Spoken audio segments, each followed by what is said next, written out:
પ્રકરણ 2 બહુપદી એમાં આપણે કાલે થિયરી જોઈ હતી, પછી 2.1 જોયું હતું, આજે 2.2 જોવાનું છે. હવે 2.2 નો છે ને એક પ્રશ્ન છે, એમાં ઉદાહરણ પહેલા લઉં છું. ઉદાહરણ 2 માં એવું કહે છે કે આપણી પાસે એક દ્વિઘાત સમીકરણ છે x² + 7x + 10. હવે એમ કીધું કે આના શૂન્યો શોધો. શૂન્યો અને તથા તેના શૂન્યો બધું બંધ કરી દેશો અને સહગુણક વચ્ચેનો સંબંધ ચકાસો. હવે આ બધા શબ્દો પહેલા જાણીએ કે શબ્દો શું કહેવા માંગે છે. બંધ કરી દેશો નો મતલબ તો બધાને ગુજરાતીમાં ખ્યાલ આવતો જ હશે, બરાબર છે. હવે મારી પાસે પોલિનોમિયલ કયું છે, એટલે કે બહુપદી કઈ છે, x² + 7x + 10 બરાબર હું લઈ લઉં છું 0. હવે મારે શું જોવાનું છે કે આના શૂન્ય એટલે આના અવયવ પાડીશ. અવયવ પાડીને મારા બે જવાબ આવશે, એ મારા શૂન્ય કહેવાશે. એ શૂન્યો અને સહગુણક એટલે આની આગળ 1 છે, આની આગળ 7 છે અને આની આગળ 10 છે. તે શૂન્ય અને સહગુણો વચ્ચે શું રિલેશન છે, એ બી વચ્ચે શું બોન્ડિંગ છે, એ આપણે ચેક કરવાનું છે. તો હું તમને પહેલા એક દાખલો સમજાવીશ, પછી એની થિયરી સમજાવીશ, એટલે દાખલાની મદદથી તમને થિયરી જલ્દી સમજ પડશે. હવે સ્પ્લિટિંગ મેથડ જે આપણે ઓલરેડી લાસ્ટ વીકથી તમને કહેતા આવ્યા છે કે જરૂરી છે. +10 ના અવયવ પાડો. અહીંયા પ્લસ છે, અહીંયા પ્લસ હોય, 10 ના અવયવ પાડો, +10 છે, વત્તા તો અવયવ આપણે એવા પાડવાના છે 5 દુ 10 એનો સરવાળો. અને સરવાળો ત્યારે જ થાય જ્યારે બંને નિશાની સરખી હોય, કાં તો બંને વત્તા હોય ક્યાં તો બંને કેવી હોય, માઇનસ હોય. પણ અહીંયા શું છે તો બંને પ્લસ આવશે. ક્લિયર? હવે લખીશું કેવી રીતે આપણે? હવે આને આપણે સ્પ્લિટ કરીએ એટલે કે 5x વત્તા આ બેમાં કોમન શું નીકળે છે, 2 કોમન, બંનેમાંથી અહીંયા શું કોમન,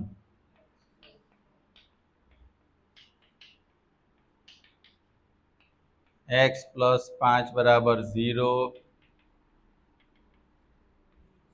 x = -5, x = -b. આને આપણે આલ્ફા કહીશું, આને શું કહીશું, શૂન્યોને આલ્ફા, બીટા, ગેમા એવા નામથી આપણે આ પ્રકરણમાં ઓળખીશું. તો આલ્ફા = -5, બીટા = હવે આ જે પદ છે x² + 7x + 10 = 0, એને આપણે દ્વિઘાત સમીકરણનું પ્રમાણિત એટલે કે સ્ટાન્ડર્ડ ફોર્મ્યુલા જે છે ax² + bx + c સાથે સરખાવીએ તો a = 1, b = 7 અને c બરાબર શું આવશે, 10 આવશે. ક્લિયર? a = 1, b = 7 અને c બરાબર. હવે આપણે શું જોવાનું છે કે આ બે શૂન્યો છે અને આ સહગુણકો છે, એ કઈ રીતે એકબીજા સાથે જોડાયેલા છે. તમે જોશો કે રકમ તો કઈ મેચ ખાતી જ નથી, પણ આપણે એને જોઈએ. સૌથી પહેલા શૂન્યોનો સરવાળો, શૂન્ય એટલે જે ઉકેલ છે, રાઈટ? તો શૂન્યના સરવાળા આપણે કહીશું આલ્ફા પ્લસ બીટા. આલ્ફા કેટલા છે, -5, બીટા કેટલા છે, -2, એટલે શું થયું, માઇનસ, અને નીચે હું શું લખી દઈશ. હવે તમે અહીંયા જુઓ, ઉપર 7 જે છે કોની કિંમત છે, b ની, અને 1 કોની કિંમત છે, a ની, રાઈટ? તો હું શું કરીશ, આ માઇનસની નિશાન નથી, 7 ના બદલે b લખીશ, આના બદલે શું લખીશ, a. શું લખીશ, -b upon. હવે -b આપણા આ સૂત્રમાં b શું છે, x નો સહગુણક, કોએફિશિયન્ટ ઓફ x, એટલે x નો સહગુણક. અને નીચે a છે, a એટલે શું, a કોનો સહગુણક કહેવાશે, x² નો. એનો મતલબ શું થાય, રિલેશન શું છે કે શૂન્યનો સરવાળો જે થાય ને એ શું થવો જોઈએ, -b upon a. હવે તમને આ સૂત્ર આપ્યું છે આટલું, ને કે શૂન્યનો સરવાળો શોધો ખાલી જગ્યામાં, તો તો સીધું શું લેવાનું માઇનસ બી અપોન એ, એટલે શૂન્યનો સરવાળો એ એટલે શું છે ખબર છે? એક્સ નો સહગુણક અને કોનો સહગુણક હોય? આ રિલેશન ખબર પડી? હવે શૂન્યનો ગુણાકાર, શૂન્યનો કયો કાર? Alpha beta. આલ્ફા શું છે મારી પાસે? -5 તો +10 નીચે 1. 10 કોની કિંમત છે? ના કોની કિંમત? સી એટલે કયું પદ?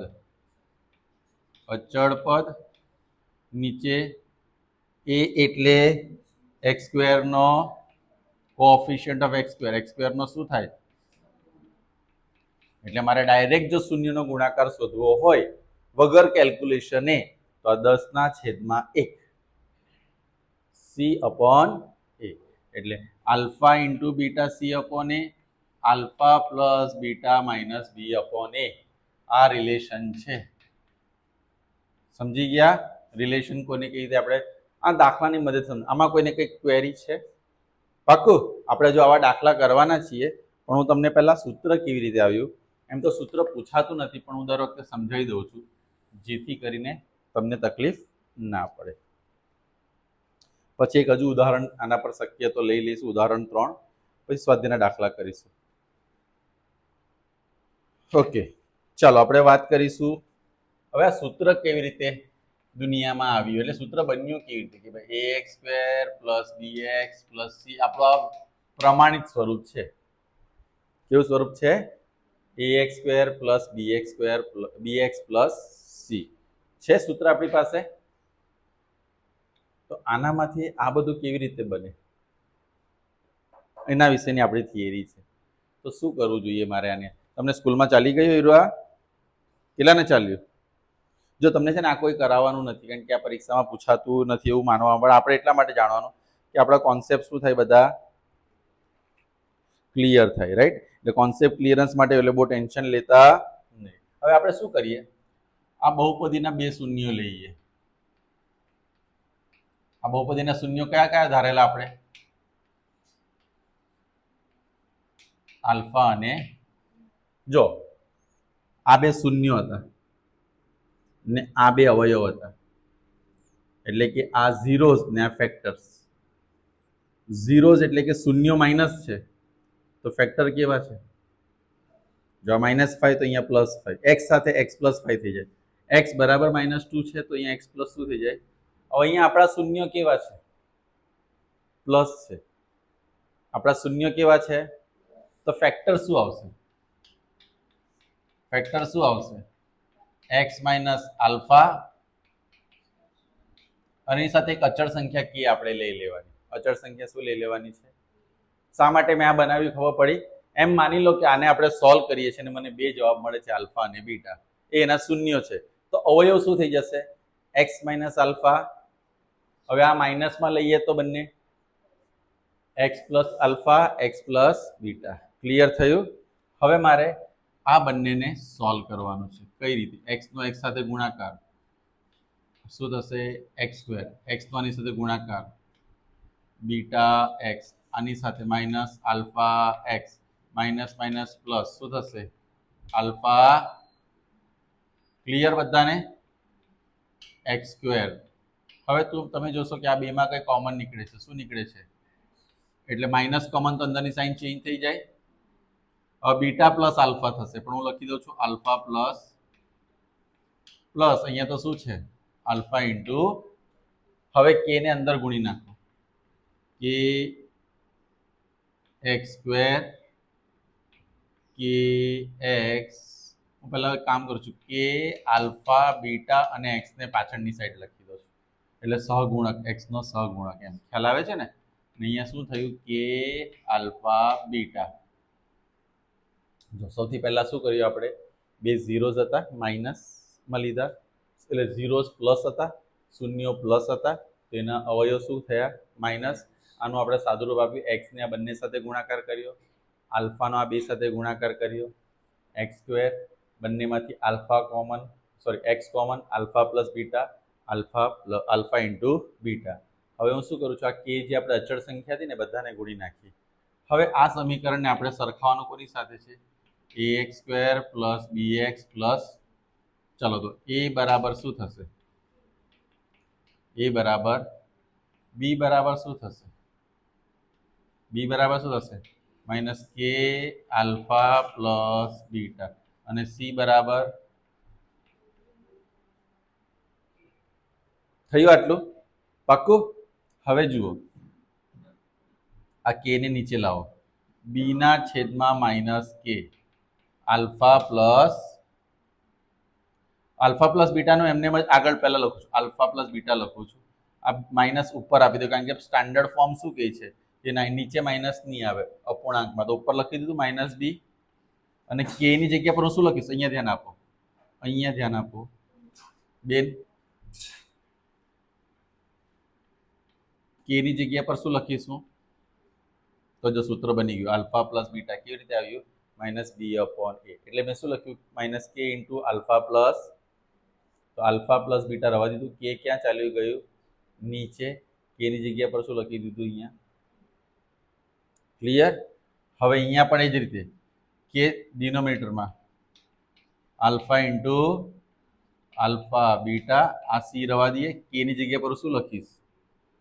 તો જો આ સૂત્ર બની ગયા કે આલ્ફા પ્લસ બીટા કેવી રીતે બને? Minus B upon A. Alpha into beta કેવી રીતે બને? શું બને છે? C upon A. એટલે મેં સૂત્ર પણ તમને સાબિત કરીને બતાવી દીધું. ક્લિયર? હવે આપણે આની મદદથી હજુ એક ક્વેશ્ચન કરીએ, ઉદાહરણ નંબર, એનું ઓછી ઉદાહરણ 3 છે ને. ઉદાહરણ 3 માં ક્વેશ્ચન સેમ આ જ રીતે છે, પણ રકમ થોડી તમારી જો કેવી છે, x² - 3. હવે દ્વિઘાત સમીકરણ તો છે, કેવી રીતે ખબર પડ્યું આ દ્વિઘાત છે? એટલે ક્વોડ્રેટિક છે, બીકોઝ એની ડિગ્રી શું છે? તો સૌથી પહેલા હું એક કામ કરીશ, x² - 3 ઇઝ ઇક્વલ ટુ શું લઈ લઈશ? હવે આ તમને જોશો ને તો a - b અને a + b રીતે થશે, રાઈટ? કારણ કે આ કયો ફોર્મ છે? a² માઇનસ, તો સર પણ x² નું તો આપણે સમજીએ કે વર્ગમૂળ નીકળે, 3 નું નહીં નીકળે તો શું લખવાનું? વર્ગમૂળમાં. યાદ રહેશે, જે સંખ્યાનું વર્ગમૂળ નથી નીકળતું, કારણ કે તમે આવું તો શીખી ગયેલા છે કે વર્ગમૂળ 3 ગુણ્યા વર્ગમૂળ 3 શું થાય? તો 3 નો મતલબ શું થાય? વર્ગમૂળ 3 નો. તો વર્ગમૂળ 15 હોય તો, સોરી 15 હોય તો વર્ગમૂળ 15 નો વર્ગ. 4 હોય તો 4 નો તો 2 નીકળે, એમાં વર્ગમૂળ 4 નો વર્ગ લખીને એમાં 2 જવાબ આવી શકે, એટલે 2 નો વર્ગ થાય. 8 હોય તો 4 ચોક 8 થાય, એ વર્ગમૂળ 8 જ આવશે. પછી એનું 2 વર્ગમૂળ 2 કરી શકાય, અલગ વસ્તુ છે. એટલે હમણાં ધ્યાન રાખો કે આવી સંખ્યાનું વર્ગમૂળ આ રીતે લખવાનું હોય. હવે આના અવયવ પાડીએ, x - વર્ગમૂળ 3, તો x - વર્ગમૂળ 3 બરાબર 0, x પ્લસ વર્ગમૂળ 3 બરાબર 0, x બરાબર વર્ગમૂળ 3, x બરાબર માઇનસ વર્ગમૂળમાં. આટલું બધાને ક્લિયર થયું? આ મારું શું આવ્યું? આલ્ફા, અને આવ્યું બીટા. હવે મારું જે સૂત્ર છે x² - 3 બરાબર 0, એને કોની સાથે સરખાવવાનું? ax² પ્લસ bx પ્લસ, કારણ કે દ્વિઘાત સમીકરણનું પ્રમાણિત તો આ જ છે, ભલે આપણું સમીકરણ કંઈ પણ હોય. તો a બરાબર કેટલા આવશે? 1. b બરાબર કેટલા આવશે? -3. બરાબર ને? હા, b એટલે કોનો સહગુણક છે? x નો. અહીંયા x વાળું કોઈ પદ છે નથી, એટલે b શું આવશે? અને c બરાબર -3 આવે. એટલે પરીક્ષામાં તમને પૂછાય કે b બરાબર 0 હોય તો સમીકરણનું સ્વરૂપ કયા સ્વરૂપે હોય? a² - b². ધ્યાન આપશો? સરસ. b બરાબર 0 હોય તો સ્વરૂપ કયું આવશે? a²- આ યાદ રાખજો. b બરાબર 0 હોય તો ઉકેલ કેવો આવે? વિરોધી. b બરાબર 0 તો ઉકેલ કેવો આવશે? વિરોધી. આવું પૂછાય એક્ઝામમાં. ક્લિયર થયું બધાને? હવે મારે શું કરવાનું છે? Alpha plus beta. આલ્ફા શું છે? વર્ગમૂળ 3 માઇનસ વર્ગમૂળ 3, એટલે કેટલા આવ્યા? 0 ના છેદમાં. ક્લિયર? હવે 0 મારી પાસે શું છે? બી. પણ આપણા સૂત્ર પ્રમાણે તો શું હોવું જોઈએ? -b. તો હવે 0 માટે હું ડાયરેક્ટ -b લખી શકું છું.